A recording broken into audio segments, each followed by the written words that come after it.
welcome to another episode of Wisdom Chat.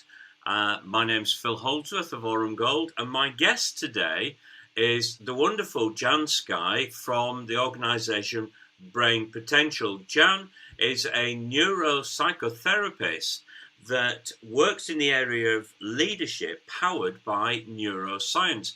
Now, welcome, Jan, from all the way from Australia.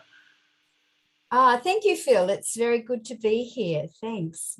It's lovely to have you. I've been looking forward to having a conversation with you, Jan, because I know your area of specialism, and I thought this would be something that would really help our listeners at this time, because right now stress and anxiety is on the increase, and this has a profound impact on us as individuals and on the way our brain operates. Jan, would you like to say a little bit more about this? Because I know this is an area that you're particularly keen to raise awareness around. Oh, absolutely. Thank you. Stress is one of the major factors that causes so much disharmony to the soul, and that impacts our family life, it impacts our work life. And one of the major causes is the subject, of course, you work in as well, Phil, is money. So lack of or not enough money, or rising costs of petrol and anything else that's rising, really can come back and just cause so much worry. Yes. And stress is an interesting subject, because we all need a certain amount of stress. We can't go without minimal stress in our life. But it's like if you take a plastic ruler, for example, and if you could bend it just slightly and you can see the bounce in it, that's probably the amount of stress that's enough. But if you pull each side of that ruler down to the point where it just snapped in the middle, that's the type of stress that spirals us down and into what a lot of people call burnout, depression, really, terrible side effects of stress. Yeah. So I guess with stress, it's just recognizing those little things that are happening to us, recognizing what's happening in our body for a start, because it's the behavior we see, whether it's panic attacks or anxiety or high blood pressure or racing brain, all of those things, just being aware. Yeah, the one thing that really fascinates me about what happens within us when we are in that perhaps unhealthy stress that you talk about, where you're at the point of sort of burnout or breaking, even though we may not necessarily know we're at that point. But right now, I know there's a lot of people in our nation who are very concerned about the future, very concerned about the rising cost of living and so on, as you rightly pointed out, and are under a tremendous amount of stress. That stress can have a profound impact on our brains, can't? And I know that you do a lot of work around this. Tell us a little bit about how that will impact the brain, and how does the brain sort of cope with this, and what's actually going on there? Sure. So if we just look at stress can come from external sources, such as the worry about the rising costs of living, as you mentioned, and internally, so it's our emotions that are going on as a result of that, and sometimes it's the both at the same time.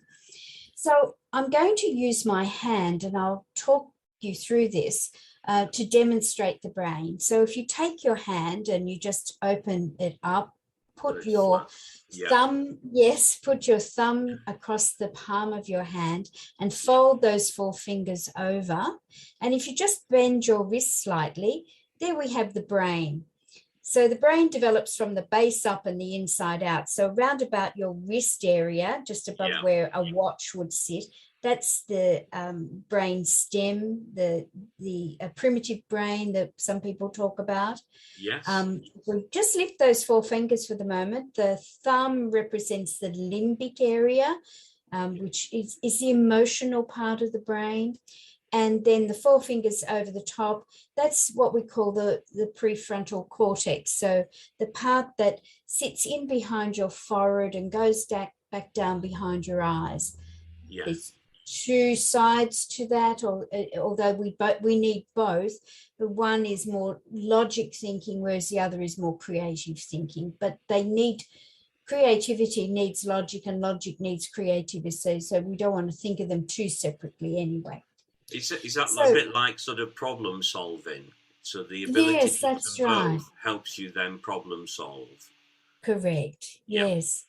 So if we come back to our fists that we've got neatly held there in front of us, and we lift up the four fingers, when we're stressed, it's like we've flipped our lid. And it's Yeah. like we're not using this problem solving, logic, creative part of our brain. Yeah. And this limbic area, which is your thumb area, becomes very active. Now, there's a couple of little guys in there. One's the hypothalamus. You don't have to remember the name, but remember it begins with H. And there's the pituitary. The hypothalamus is like the general manager of the organization, your body. The pituitary is like the frontline manager. Frontline manager knows all the factory floor workers. And I'll tell you about them in a minute. So you're remembering the H and remembering the P. Right. The general manager, the factory floor worker. So stress occurs. And the general manager says, come on, frontline manager, you know what to do. Get those guys working. So a message comes in the brain down to our factory floor workers. Now I've come down, I've drawn a line down, imaginary line, down to about my elbow area there. And that's about our kidney area in our body. Now, two little guys that sit on top of our kidneys are adrenals. And they're the factory floor workers. And when the adrenals are overworked, they're producing too much cortisol, gives us brain fog. They're producing adrenaline, which makes our heart race and our breathing very, very shallow. So if you ever go for a stress test, they will measure your HPA axis. And I just told you who they were, the hypothalamus, the pituitary, and the adrenals. So they're measuring that. But that causes what I call, or produces what I call, a brain-body loop. So remember the two things. Too much cortisol, we get brain fog. You've been there, I've been there. You can't think. It's like, don't give me anything more. I've got enough on my plate as it is. You're very shallow if you're breathing and you're racing, your heart's racing, and you just can't take on any more. There's another loop that goes on, and it's a loop that comes from this limbic region here, and from the little guy called the amygdala that I call the CEO of emotional content. The amygdala sends a message up to the right prefrontal cortex via those neural pathways in the brain. So when you get negative thinking and creativity, that equals catastrophe. So that's called neural looping. So you keep going over and over the same things. And Jan, is this the part where a person could have that potential of catastrophizing? So therefore, absolutely. Yeah, they're looking at the worst case scenario as though it's actually happened, but it hasn't happened. Yes, and if we put that into a money perspective, like this bill that might be £200, or in Australian language, $200, or would it be $400? I'm not sure of the conversion rate. By the end of the day, because we've catastrophized, it's like, I'll never be able to pay that. I need that much money just to live on each week. I'll never be able to get ahead. The whole world may as well come to an end because, well, my life. may as well be over. This is fantastic, Jan. It's really the way you're describing it is superb. And I'll come back to that point you've just made about I'll never be able to do this, because we actually talk about the mindset that sometimes people have about what money might give them, like happiness and so on. So we'll come back to that in a moment. But so in terms of the build up of this stress and this brain fog that we're experiencing, this inability to be creative, we know even in the workplace setting, when people are stressed and anxious, they're also distracted, and the creative element within them is hampered. It can't function to the level that it would normally be able to function if they were in a normal state. And in our nation, figures tell us that somewhere in the region of 94% of our working population are worried about money for one reason or another. Debt is one reason, but it's not the only one. There are lots of other things. So people who've got money are worried about money. And, Yes. and this is the myth that people hold, that where somebody's worried about money, they must be in debt. They must have money problems. But in actual fact, we've got many wealthy people who worry about money and behave in very unique ways in terms of how they manage their money. And one good example that probably many people will know of was a chap called Paul Getty, who no longer Yes. with us, very, very wealthy person who his behavior with money was that every day he would check the money markets to see what was going on. It was almost like he had to have his finger on the pulse of what was happening to his money at any point in time, and he would make decisions that he believed would give him a return. One day his grandson's kidnapped. His daughter-in-law comes to him and asks him, will you pay the ransom? And he said no. Now, naturally, everybody would be forgiven for thinking, well, what a selfish man. But nobody ever really asked the question, why did he say no? What was lying behind that? And one of the things that I think, and this is my theory about it, was he was worried about the fact that there is no return. He was losing money, and it was fear was a driver in his life. So he had to be constantly on his money to make sure that it was doing what it meant to do, and that was increasing. And one day somebody actually asked him, how much is enough? And he said, it's never enough. So, there was this unhealthy driver behind him that he needed to get more and more wealth, perhaps because he thought that would keep him safe, or that would give him happiness, or whatever it may be. Yes. And clearly in this situation, that wasn't doing that work at all. But when his daughter-in-law threatened to go to the press because she couldn't meet the demands herself, he suddenly paid the ransom. And the reason why he paid the ransom was because reputation is everything. And if his reputation diminished, so would his value, his stock, his, what was happening on the global market. And so he paid the ransom because he could see there was value in paying the ransom because of his reputation. But when he was first asked about it, that wasn't actually the topic of conversation.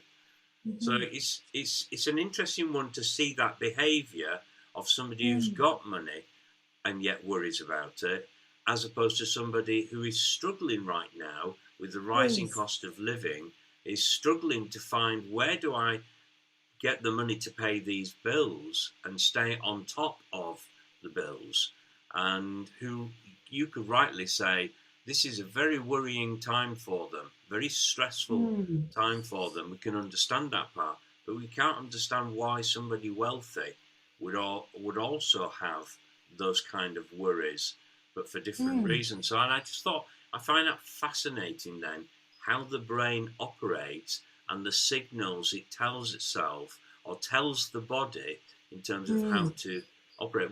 We talk about the three brains.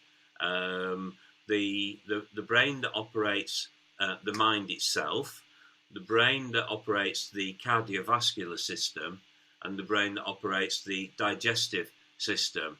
And I say to people, if you're ever sort of worried about things, does your stomach get upset? And I said, that's your mind. It's part of your brain. It's your Yes. body is one big brain, as Dr. Candice Pert once said. She called it the body mind. Yes. Yes. Well, you're so right. And it's all about behavior too, isn't it? And when we think about the stress, and I explained what goes on in the brain and the body, Yes. but there's so many other things that occur too. So when we're stressed, we don't feel like eating, or the reverse, we can't get enough of it because it's satisfying us. So it's finding that driver. So going back to Getty's, the driver was his reputation as opposed to the money. So his money seemed the primary factor, but the associated behavior around, this is my reputation, what will people think of me, that was primary. And your description of how the way that the brain operates, I'm just thinking, what could we say to our listeners if this has really sort of triggered something in them, in their thought process about their own circumstances, or how they might find themselves behaving at this point in time? Maybe they recognize something in themselves that is contributing to their stress or anxiety. What could we say to them right now, that something that perhaps they could do that would help them allow the neocortex, the frontal lobe, the rational and creative part, the logical and creative part, to play a greater part in decision making, as opposed to allowing the limbic and the what some call the reptilian part of the brain? Well, come back to the hand, and I demonstrated the fingers up in the air. If you're stressed, just recognize this simple analogy of your hand, that you actually have flipped your lid, and you need to calm, breathe, and engage the four fingers. So have a whole of brain activity going on. Because if we're only going to think from our limbic region of the brain, we're going to be very reactive, spontaneous, and not always make the right decisions, because you know when you're stressed, you know when a tragedy happens, you know when something really horrible comes into your life. It's that point where you don't make decisions, because it's like you've got a flipped lid. Not literally, but think of your hand, you flipped your lid. You need to calm the brain and the body. And there's lots of exercises you can do, lots of breathing exercises I won't go into, but lots of breathing exercises, a lot of daily practices around short mindfulness things to do. But you need to engage that whole of brain. So you need to engage the cortex, the prefrontal cortex, the limbic, and then the brainstem as well, because they all need to function together, and they communicate through the neural network. But when you cut it off, you've only got communication coming from an area in the brain that isn't going to make good decisions for you. It's going to make irrational decisions. And we need a whole of brain to function. Yeah, no, that's brilliant. Thank you, Jan. And just to sort of add to all that, one of the things we often talk about is looking at the facts. So going back to something you were saying earlier, where I was where you'd mentioned about, I suppose, catastrophizing. It's easy to do that, but to pull back and actually start to look at the facts of a situation and deal only with the facts also brings back perspective. And it Mm-hmm. may be that things are not quite what you think, because when you're only looking at the facts, they may give you a different picture. So I had a client who said they were bad with money, and when we looked at the situation, actually the facts around the situation said they were actually very good with money, but their Mm. mindset, when they allowed that to sort of take hold and go with it, would Mm. paint a picture that I suppose to you and I would say, well, that's catastrophic. But in actual fact, the truth of the matter was they were good with money. So, Yes. And what you just said then, Phil, that mindset saying, I'm not good with money. I mean, that's a whole other area of brain topic um, that I wonder where that came from. And maybe it came from her parents saying to her, you're not good with money. And she's held on to that thought process. And even though when you looked at how she handled her money, you could see you really are. That was probably a day in her life that changed for her. yeah, and you're right. I mean, it's like many of these things, they do come from our sort of developmental period, and parents Mm. play a huge role in that. And in this case, it was, I suppose, quite a critical parent. And when we've been faced with those forms of criticisms, for example, Mm. from someone we would trust, like a parent, Yeah. guardian, carer, or teacher, people like that, we're more likely to absorb that as being truth Yes. rather than actually look at the situation and say, well, actually, that's not me. Yes. And when we're in that developmental period, we're acting, certainly from 0 to 7, we're acting very much like a sponge. But Yeah. from and then 13 to about 18, we're sort of we're I think they call it the modelling period. We're trying it on like a suit, just seeing if it fits. Well, that sounds like a good idea. I wonder if it'll just fit me. And Mm. until we eventually get to the what we call the socializing period, which will be about 18 to 21, somewhere around about that, where we're listening more to our peers, and we're starting to Mm. formulate our own opinions and ideas about things, but we're absorbing things from other people. Um, Mm. and we don't often understand how these can unconsciously embed themselves within us, and then Mm. certain events trigger them. Yes, So, that's so true. yeah. Yeah. And Jan, the brain doesn't, oh, sorry. no, go on, son. I You was just please going to finish. say, to add to what you just said, and the brain isn't fully developed or matured until we're 25. And Yes. then from 25 onwards, we've got an aging brain. But it doesn't mean we don't stop learning. No, exactly. And like we were saying earlier, our brain has the potential to create new neural pathways if we're Yes, willing to go there and willing to think differently, or help true. somebody be able for us to be able to think differently. So Mm. that whole area of neuroplasticity, and that's a whole other subject. And I'm just conscious that we've kind of run out of time now.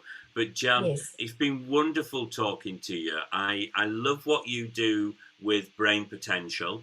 I know you do a lot of work in the area of leadership, and and I think even the other side of the world, these things still hold true wherever we are. And we are human beings, aren't we? We're adaptable creatures, and the work that you're doing is helping people to adapt in a very healthy way. So I yes, suppose they can become a better version of themselves in a sense. yes, yes. And we're all connected too, Phil. Yes. Thank you very much, Jan. It's been wonderful chatting with you. And I wish you all the best with the work that you're doing down in Australia and much further afield. Thank you, Phil. It's been a pleasure to be with you.